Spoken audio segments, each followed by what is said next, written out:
Hello, it's Peter French again, and I'm here to inspire you to have another look at another important aspect of implementing finance.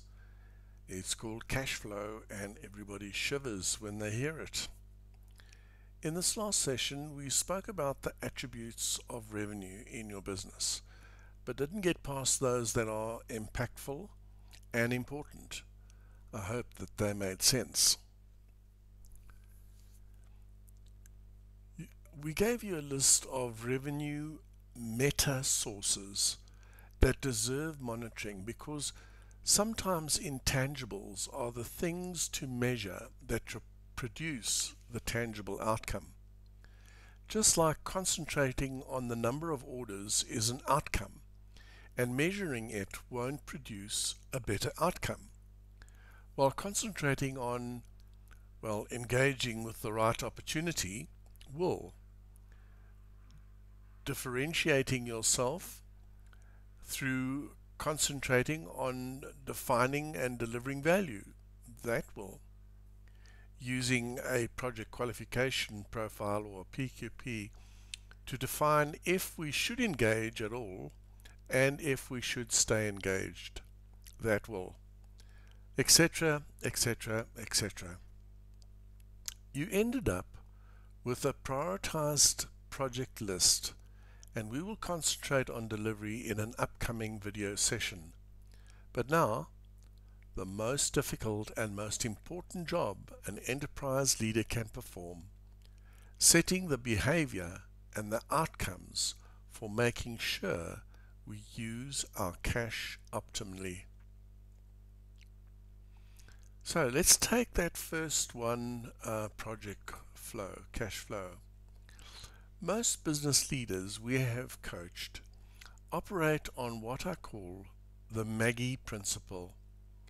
When my wife says to me, "Why must I stop spending? There must be money in the bank. I still have checks in my pocketbook." Even said tongue in cheek, the fact of the matter is that most enterprises create a budget and get to spend it. After all, this is what a budget is for. And as long as I'm within my budget, all will be okay. But reality is, the money for the budget comes from sales, and sales haven't even started for the new year, and we're planning heavy capital expenditure. The enterprise is being led by a budget written on paper that may or may not be realized in reality. So, what is needed? So let's take that first one, cash flow, and let's have a look at what we can do about it. In another session, we're going to spend a lot of time on the sales forecast, because if you don't have one that works, then you're overlooking a huge asset of value that can contribute significantly to building your legacy. Your spend budget is built on last year's income and last year's spend, and is as far from reality as walking on the moon unassisted. The sales forecast is a forward-looking tool, and every month the outcomes, meeting targets, should get closer and closer to reality. If you've been doing it for a number of years, the accuracy becomes closer to reality. Then it must form the basis of getting a reality check on spend. We've got predictions in units of our things that produce revenue. From month 1, we have an idea how we are going about producing these numbers. We have a handle on the value of our sales if the year and if that number is going north, east, south, or nowhere. Unless this sanity check is green, then no wants are met by the spend budget, and even the needs are prioritized, and not spending gets done and no spending gets done until these two dynamics, need and ability, are supportive.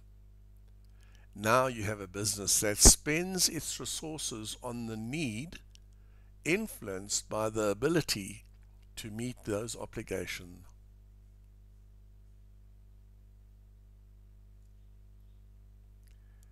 You're going to get sick of hearing visualize, but in our view, it is a crucial success factor.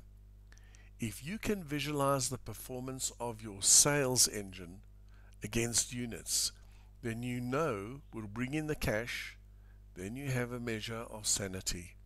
But that's not all. Yeah, it's all very well to visualize, but we need to understand that we have to work with the bird in the hand, which is worth more than two birds in the bush.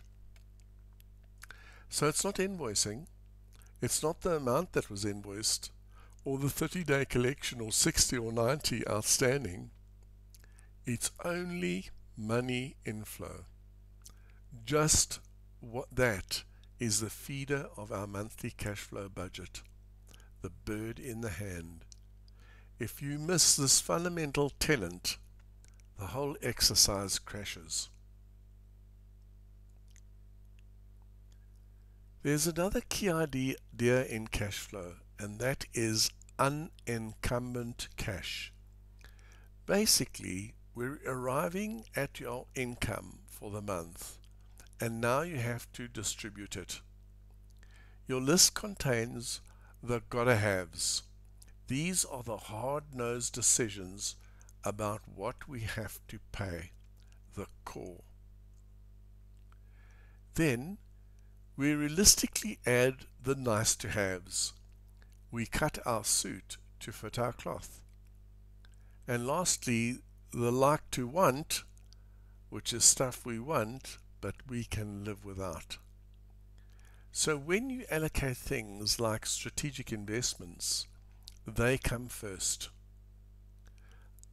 Unencumbered cash means that we don't spend any cash until all our promised payments are made.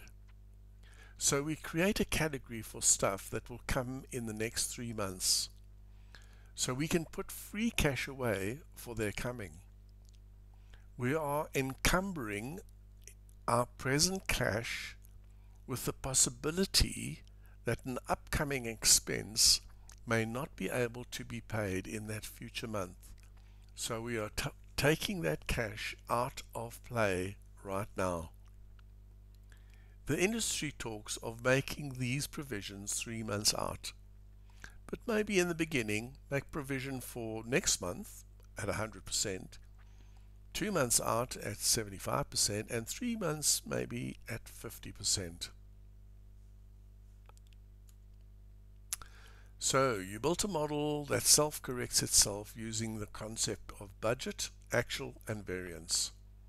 You've disciplined your organization not to be led by a spend budget, but by a sales forecast that, through time, becomes more and more accurate, forming a serious asset of value.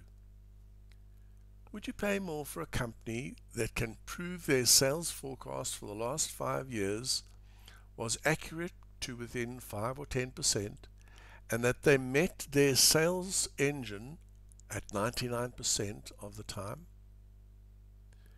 Then you've done something to guarantee your future, made provisions in good time for future expenses, and whatever your budget cash flow model looks like, it will be yours. Don't try to fit into somebody else's.